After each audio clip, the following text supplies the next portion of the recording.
declara, em nome de Jesus, a abertura destas portas, em nome de Jesus. Pai, nós te pedimos, ó Deus, esta vida que está pedindo uma direção ao Senhor, nós te pedimos, Espírito Santo do Senhor, fala com esta pessoa, Senhor, mostra para ela o teu querer e a tua vontade, dirige estas vidas, Pai, em nome de Jesus, amém. Graças a Deus. Amém. Pode se sentar, queridos, que a graça e a paz de Jesus esteja sobre a sua vida, sobre o seu coração. Quem recebe, diga amém. Amém. Glória a Deus. Você está feliz com Jesus? Se não está, vai ficar. Louvado seja o nome do Senhor, né? Quanta alegria, que coisa maravilhosa, né? Nosso coração está em júbilo, em ver aquilo que Deus está fazendo na vida dos irmãos, né? Histórias simples, pessoas simples, mas que através das suas experiências com Deus, crescem e florescem no Senhor. E é sobre isso que nós estamos falando, queridos. Nós vamos adentrar agora juntos, você pode abrir comigo o Salmo de número 1, nós estamos numa série de mensagens sobre as bem-aventuranças do justo. Quais são as bênçãos que um justo tem no Senhor? Quais são as promessas de Deus para a sua vida? A palavra bem-aventurança significa 1000 vezes abençoado.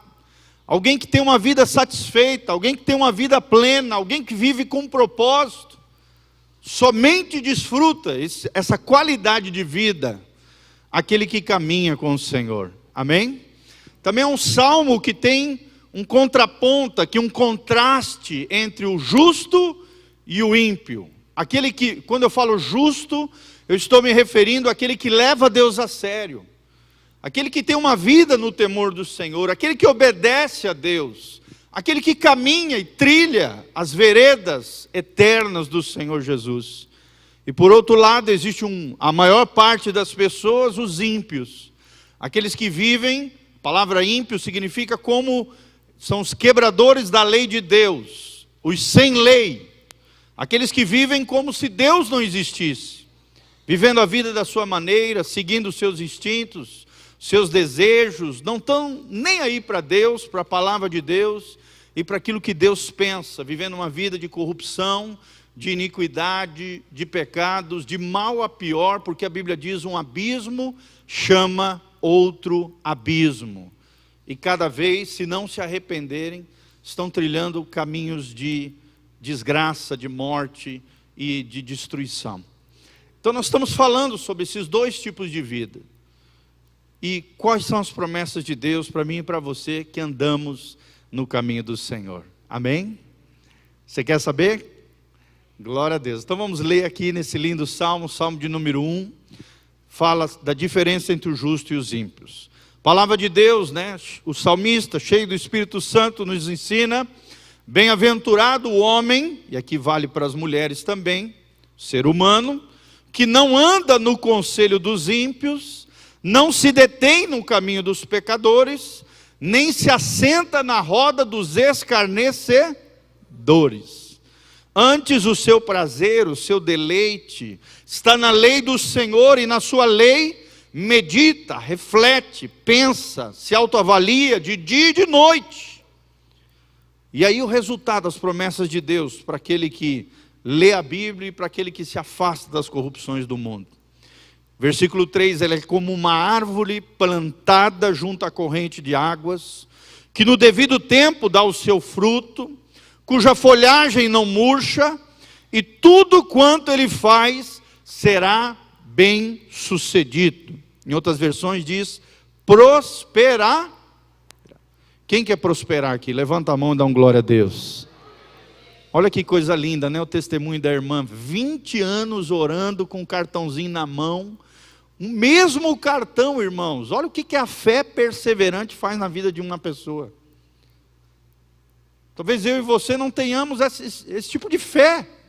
Ficar 20 anos levantando um cartãozinho, mas crendo que Deus ia realizar o sonho dela. Que coisa linda. Edificou meu espírito esse testemunho. É disso que nós estamos falando, esse tipo de vida, esse tipo de fé, que crê, que acredita, que sonha, que persevera no Senhor.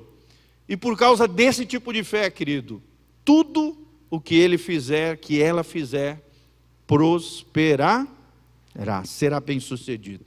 Versículo 4, os ímpios não são assim, são porém como a palha que o vento dispersa, e por isso os pecadores, os perversos, não prevalecerão no juízo, nem os pecadores na congregação dos justos.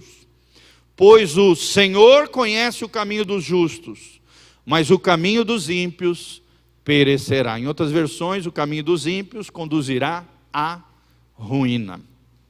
Glória a Deus, irmãos. Então vamos só fazer um remember aqui, uma vaga lembrança do que nós já falamos nos 2 outros momentos. Você pode entrar no site da igreja, assistir as outras 2 ministrações que o pastor Giovanni já ministrou, sobre as bem-aventuranças dos justos, parte 1, e as bem-aventuranças dos justos, parte 2.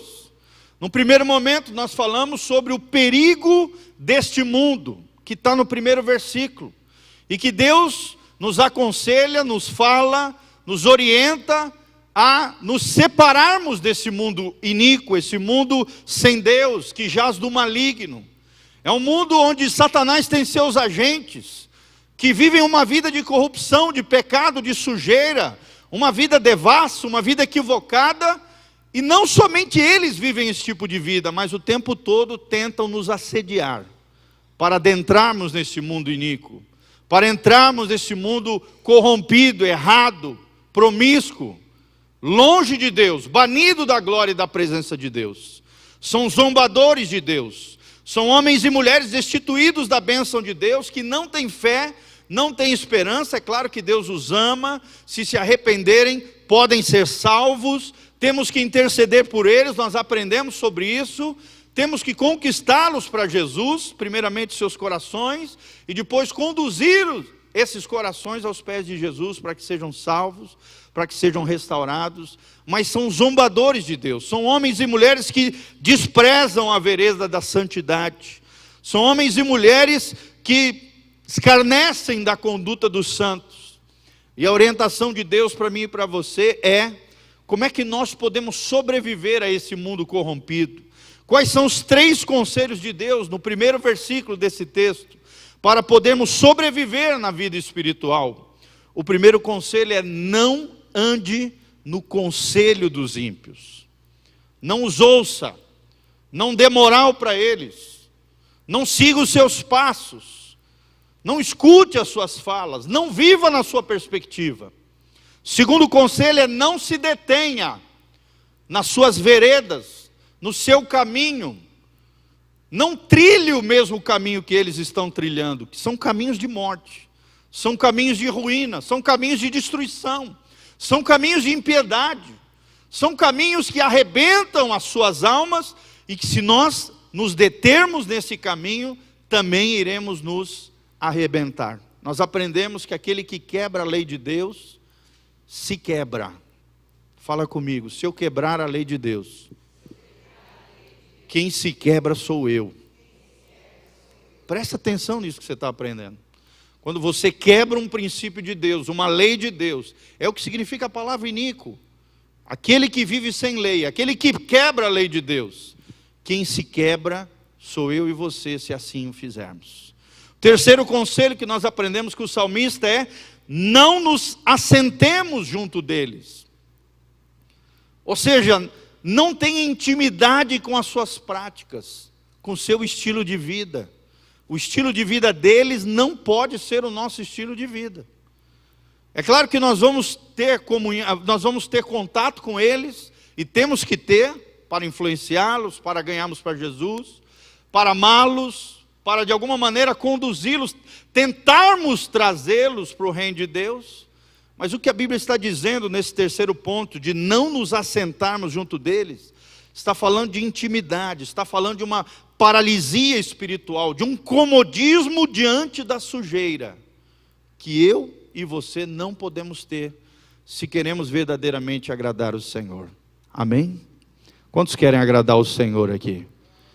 Então, querido, não se assente com a roda dos escarnecedores. Não se detenha, não se paralise, não fique parado, nem trilhe as veredas do homem ímpio, e nem escute, muito menos ande no caminho dos pecadores. Amém? É o que nós aprendemos nesse primeiro momento. Segundo momento, aprendemos o valor da palavra de Deus. Se encontra no versículo 2 desse salmo.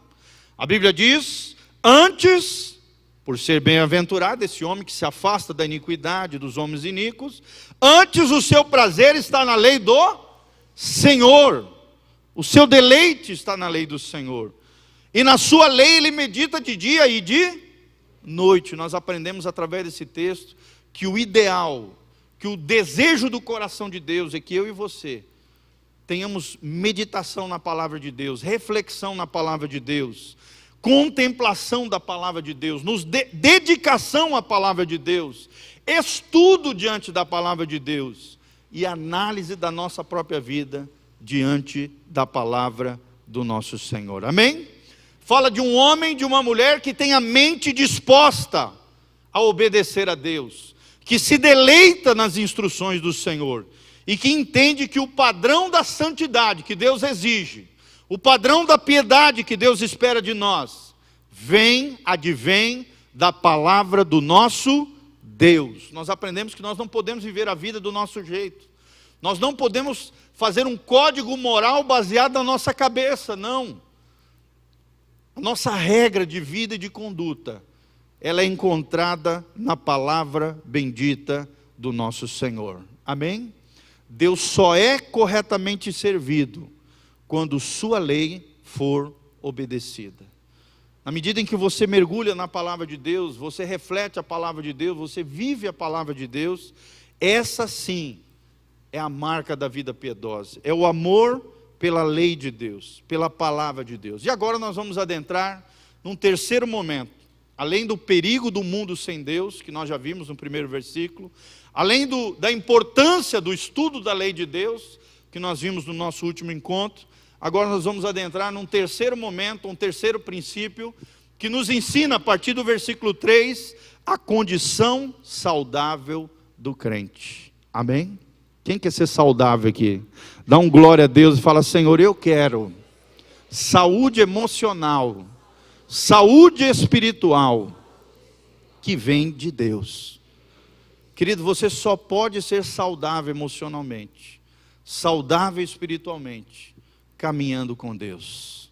Só quem é justo, e quando eu falo justiça, vou repetir, não estou falando de perfeição, não estou falando de um angelim, de um anjinho, não, estou falando de um ser humano, que tem a sua vulnerabilidade, as suas fraquezas, as suas fragilidades, mas que se propõe, se posiciona diante de Deus e diz: eu quero ser de Deus, eu quero levar Deus a sério, eu quero aprender com a palavra de Deus, o que é ser um verdadeiro cristão, e eu quero caminhar com Deus, rumo à perfeição, que é Jesus de Nazaré. É alguém que coloca a sua fé no autor e consumador da nossa fé, que é Jesus. É alguém que confia na vida e obra de Jesus de Nazaré, na morte vicária, substitutiva de Jesus na cruz do Calvário, e que acredita que Ele ressuscitou ao terceiro dia, e hoje está à direita de Deus Pai, intercedendo por nós como nosso advogado. Que coisa tremenda, não é verdade, gente? Fala assim comigo: eu tenho um advogado fiel. E o nome desse advogado é Jesus de Nazaré. Estava lendo nessa semana, ali em 1 João capítulo 2, a Bíblia diz que Jesus é esse. Nós temos um advogado, nós temos um intercessor, um advogado que nunca perdeu uma causa. O advogado que a promotoria que quer nos acusar, que é Satanás, o acusador dos santos, treme e estremece diante desse advogado fiel. Porque Ele é o nosso irmão mais velho, Ele é o nosso Senhor, Ele é nosso Salvador, Ele é aquele que intercede por nós junto ao trono da graça de Deus. Amém? Acho lindo lá em Hebreus capítulo 4, acheguemo-nos com confiança ao trono da sua graça. Como? Pelo novo e vivo caminho, através do sangue de Jesus, para que tenhamos ajuda, para que tenhamos socorro no momento oportuno, diante das nossas necessidades. Eu e você temos um advogado ao lado de Deus, chamado Jesus de Nazaré. É o advogado fiel. E isso é tremendo.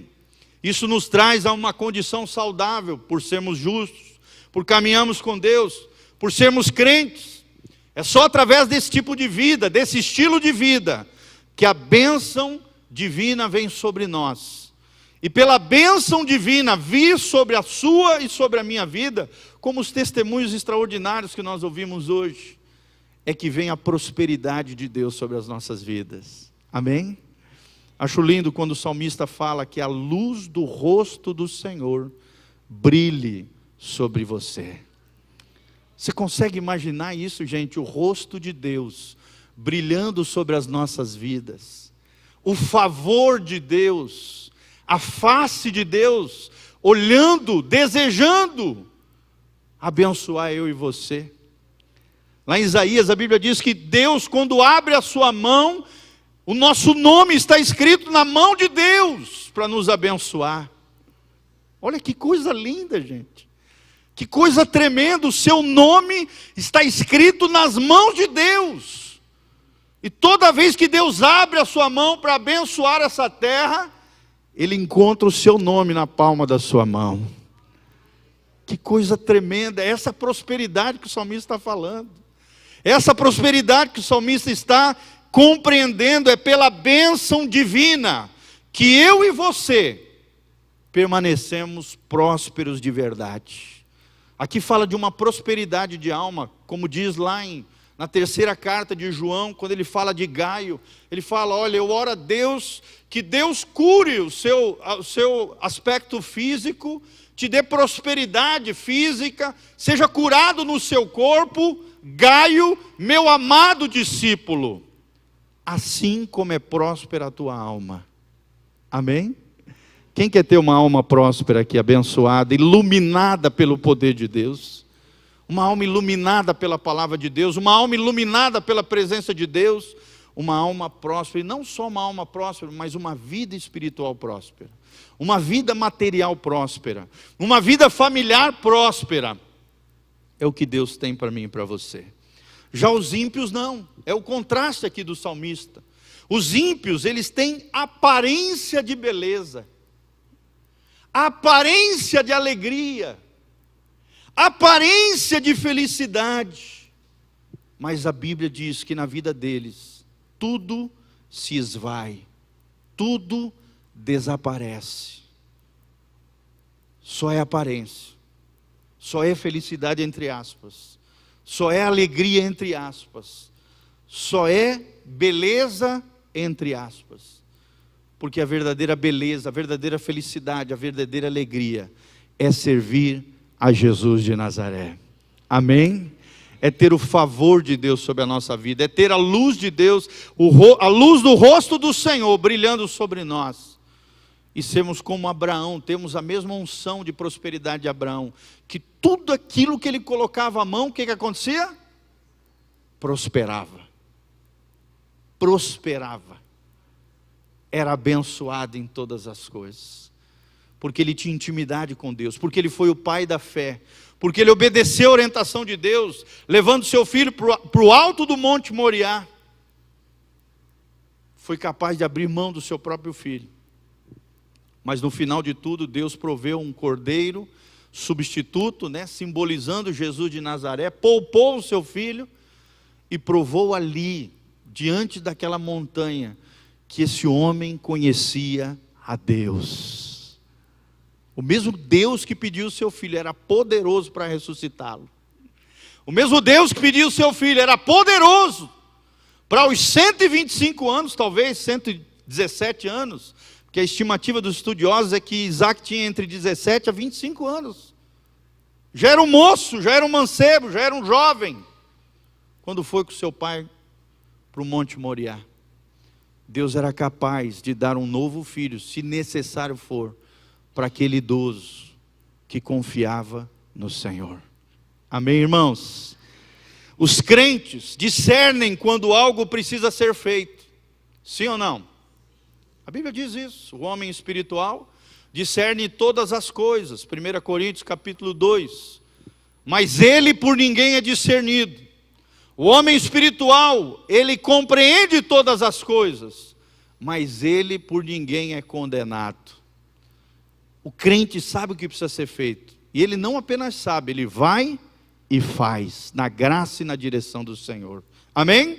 Os crentes também são regados com as influências da graça divina. Querido, sobre a tua e a minha vida está a graça de Deus. Você pode segurar no ombro do irmão que está próximo de você e declarar sobre a vida dele, fala assim: sobre a tua vida e sobre a minha vida está a graça e o poder de Deus. Meu irmão, não fique cabisbaixo, não fique triste, né? Nos últimos tempos, nós temos visto, às vezes, até irmãos dentro da igreja com um semblante triste, semblante para baixo. Irmão, não fique assim, você é abençoado. Pelo simples fato de estar sentado onde você está vivendo a vida que Deus projetou para você, você é bem-aventurado. A graça divina está sobre a tua vida. O poder de Deus vai vir sobre você. Olha que tremendos testemunhos do que Deus fez. Em meio a uma queimadura, Deus poupou a irmã, até a bolha sumiu. Que milagre, isso nunca aconteceu nem comigo. Quando queima, geralmente a bolha vem. Geralmente não vem quando a gente enfia o dedo na água, irmãos. Talvez vocês não saibam disso, mas quando você refrigera aquela pele que acabou de ser queimado, às vezes a bolha não vem. Porque a queimadura, ela tira da célula a água. Ela queima a água que está na célula. Então quando você coloca rapidamente debaixo da água, aquilo refresca a sua pele e geralmente facilita no processo de regeneração da pele. Mas olha que milagre, Deus deu um sono regenerativo na vida da irmã. Coisa linda, né, gente? É nessas coisas que nós vemos que Deus é real, é a graça de Deus nos alcançando, é o poder de Deus se revelando, coisas que só os crentes experimentam na presença do Senhor. Tudo que os crentes fazem é proveitoso para a sua salvação. Tudo aquilo que nós enfrentamos, irmãos, Deus tem um propósito na nossa vida. Esses dias eu li uma frase, até coloquei na internet, eu achei tremendo. Presta atenção no que eu vou te falar, essa frase foi revolucionária. Diante da dor, você tem duas escolhas para fazer. Você pode sofrer, ou você pode crescer. Qual será a sua decisão? Diante da dor, vou repetir, você tem duas escolhas. Você pode sofrer, ficar choramingando, chorando, esperneando, culpando os outros, procurando de alguma maneira, né, chamar a atenção dos outros através do seu chororô, e não vai resolver. Ou então você pode tomar uma decisão e dizer: Senhor, eu vou crescer. Amém? Diante da dor, você tem duas opções: sofrer ou crescer. Eu não sei vocês, querido, mas eu decido sobre a minha vida crescer. Amém? Então lembre-se disso. Tudo que nós fazemos é proveitoso como justos, como pessoas que querem levar Deus a sério. É proveitoso para a nossa salvação. É proveitoso dentro do processo, como nós aprendemos, né, com a pastora Samanta, dentro do processo de santificação. É Deus nos colocando no fogo, é Deus nos refinando, é Deus tratando conosco, para fazer de mim e de você ouro puríssimo, gente. Sabia que o ouro que nós vamos ter lá na glória, através das coroas, das premiações que nós vamos receber de Deus, simbolizam isso, uma vida em santificação. Uma pessoa que decidiu crescer, uma pessoa que decidiu amadurecer em meio às dores, às aflições, às lutas, às dificuldades. Em todas as coisas o crente entende que Deus está colocando ele num processo de maturidade, de crescimento, de aproveitamento quanto à salvação. Já os ímpios são o contrário, é o contraponto, é o contrário do crente. São assolados pelas tempestades e pelo calor da vida. São assolados, ficam arrasados. É assim que o ímpio fica. O crente não, meu irmão. O crente se fortalece. Amém? ele toma posse daquilo que diz lá em Efésios capítulo 6, sede fortalecidos no Senhor e na força do seu poder, tomai sobre vós toda a armadura de Deus, para que vocês possam resistir ao dia mau e mesmo assim permanecer inabaláveis. Glória a Deus, gente. Quem quer ser inabalável aqui? Levanta a mão, fala: Senhor, eu quero ser inabalável diante do dia mau. Querida, alguém ter esse estilo de vida, esse tipo de vida é só no Senhor. Sim ou não, irmãos? Só no Senhor. Mesmo vendo o dia mau, vem o dia mau, e o dia mau pode chegar na vida de qualquer um aqui. Por isso que a Bíblia diz: não andeis ansiosos por coisa alguma, Mateus capítulo 6. Basta cada dia o seu mal. Não fique desejando o mal sobre a sua vida, muito menos fica com medo do mal, ou fique aflito com relação ao dia mau. Ele vai chegar, irmão. E quando ele chegar, pela graça de Deus e no poder do Espírito Santo, nós vamos encará-los e vamos vencê-lo em nome de Jesus. Já o ímpio não, fica arrasado com a tempestade, com o calor da vida. Nada do que eles produzem conduz à perfeição. Pelo contrário, é de mal a pior, é de corrupção em corrupção. A Bíblia diz: aquilo que o homem semear, isso também ceifará. Se nós semearmos na carne, que é o estilo de vida que o ímpio leva, baseado na sua natureza pecaminosa, caída, corrompida, a Bíblia diz: se nós semearmos na carne, nós colheremos o quê? Corrupção. Mas aí Paulo continua dizendo aos irmãos em Gálatas: mas se nós semearmos no Espírito, nós colheremos vida eterna. Amém, queridos?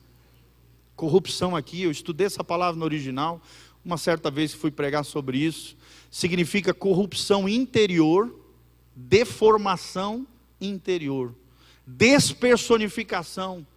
O ser humano, em vez de ser humano, vira uma coisa. É o que os pensadores antigos chamavam de coisificação do ser humano. Vira um troço, vira uma besta desenfreada, vira uma coisa. Se desumaniza, se despersonifica. Deixa de ser uma pessoa e vira uma coisa. E tem gente que é assim. Sim ou não, irmãos? Chega num lugar, ih, rapaz, lá vem aquela coisa. Né? A gente até brinca. Quer dizer, já não é nem um ser humano, parece que é uma coisa. Porque foi se corrompendo, foi se deteriorando de dentro para fora. E lá fora está terrível e dentro está pior ainda. Está corrompido por dentro, está corrompido por fora. E essa corrupção também tem uma conotação com o futuro, que é o inferno. O ápice da corrupção humana, gente, é o inferno. Porque a Bíblia revela que lá haverá um corpo de pecado que se corromperá por toda a eternidade, sofrendo as chamas do fogo eterno, num lugar que a Bíblia chama, lá em Apocalipse, o lago que arde com fogo e enxofre. Tenta imaginar um corpo de pecado corrompido, de corrupção em corrupção, por toda a eternidade, queimando com fogo e com uma substância química chamada enxofre, que piora ainda a situação do fogo, por toda a eternidade. Isso é terrível, gente. Por isso não brinque de ser crente, porque o diabo não brinca de ser diabo. O inferno é real, o céu é real, e Deus te chamou para ser crente. Amém? Deus te chamou para ser filho de Deus. Deus te chamou para ser um verdadeiro cristão. Mas qual é a promessa de Deus para o cristão, para o crente? Em primeiro lugar, a Bíblia fala aqui no versículo 3, fruto. Eu e você daremos fruto. Fruto para Deus tipifica, simboliza produtividade. Seremos produtivos para Deus. Seremos efetivos no reino de Deus. A nossa vida será abençoada, amém? Fruto fala de uma colheita abençoada. O fruto é a maior prova de que você fez uma boa semeadura. Você semeou a tua vida em Deus. E por semear a tua vida em Deus, criar raízes em Deus, numa vida espiritual, que é a árvore plantada junto a ribeiro de águas, vai dar fruto. Queridos, a árvore não precisa fazer esforço para dar fruto. Ela não fica... nasce o fruto. Não. Não é assim, algo explosivo, algo instantâneo, né? Algo forçado. Não, é algo natural. A vida que está nela faz nascer uma flor, o ventre dessa flor incha, e através desse ventre que incha, o ovário da flor, sei lá o nome, não me lembro mais, biologia, faz tanto tempo que eu estudei, eu sei que é o ovário ali, que é fecundado, se torna um fruto através da flor. Vocês podem ver que a árvore primeiro gera a flor, depois da flor, a flor incha, vira o fruto, que nós comemos, aquela maçã gostosa, aquela pera gostosa, aquela fruta gostosa que vem de maneira natural e que prova que a árvore é saudável. Quem quer ser saudável aqui, dá um glória a Deus. Quem é saudável dá fruto. Ovelha sadia dá cria. Você está dando frutos para Deus, querido. Você tem uma vida produtiva para Deus. Você está colhendo os frutos da sua vida construída em Deus.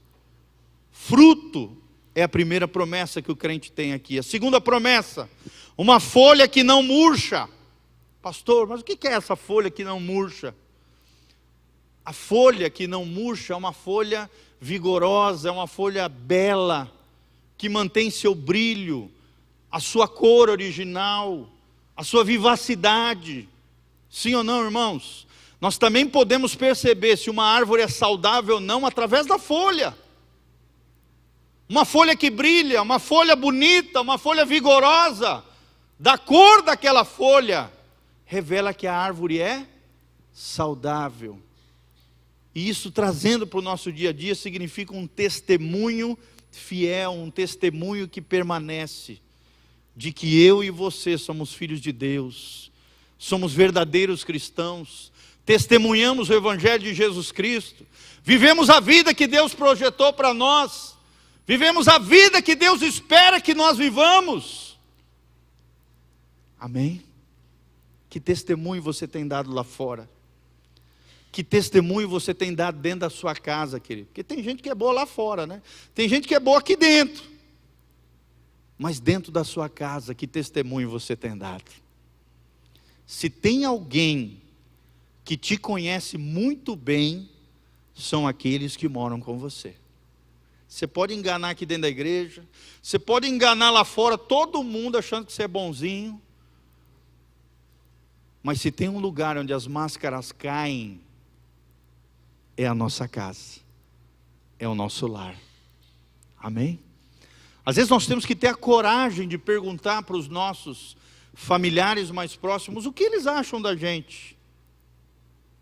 O que eles observam na nossa vida.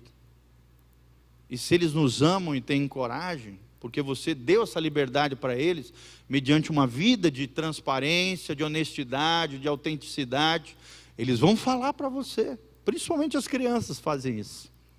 É ou não é, irmãos? Fala mesmo, criança não tem freio, fala o que vem na cabeça. Estão aprendendo ainda a ter o freio social, né?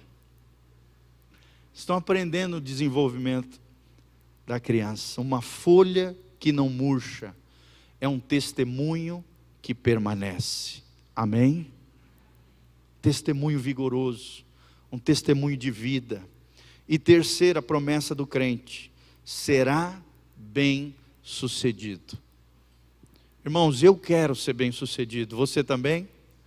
No seu chamado, na sua vocação, aonde Deus te plantou, aonde Deus te colocou, é normal isso, desejar prosperar, desejar ser bem-sucedido, você que é mãe, ser uma boa mãe, ser uma boa esposa, né? Ou você que tem algum trabalho aí secular, ser uma baita profissional, comerciante, um trabalhador em qualquer área, um aposentado, seja em qualquer lugar que você já está, uma vovó. Que lembranças maravilhosas eu tenho no meu coração das minhas avós. Marcaram o meu coração. Que lembranças você quer deixar no coração dos seus, querido? Memórias indeletáveis, memórias indeléveis, memórias que ninguém pode apagar. É isso que Deus quer gerar no nosso coração e na nossa vida. Isso é a verdadeira prosperidade, uma vida de honra, uma vida de dignidade, uma vida honesta, uma vida sincera, uma vida de amor, real, verdadeiro, palpável, concreto, não virtual. Hoje parece que o ser humano está partindo para o amor virtual. Isso é falsidade, isso é mentira. A vida virtual é mentira, a vida real é o que importa. Amém? Pode até ter vida virtual, desde que isso seja uma verdade do mundo real, do mundo concreto, do mundo que se pode pegar, do chão da vida.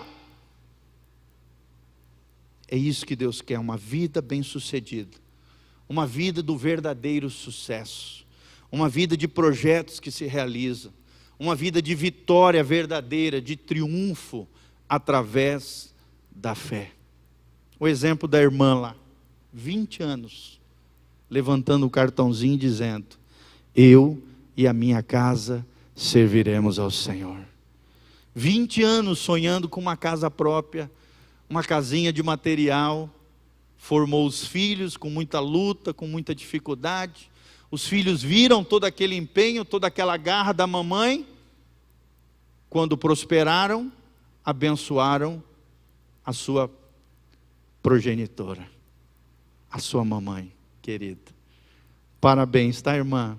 Foi uma bênção para o meu coração. A minha fé foi alimentada através do testemunho da tua vida. E eu sei que isso é real. Você é uma vencedora. Você é mais do que vencedor em Cristo Jesus, o nosso Senhor. Às vezes a gente está sentadinho na igreja, pensa: ninguém está me vendo. Deus está vendo.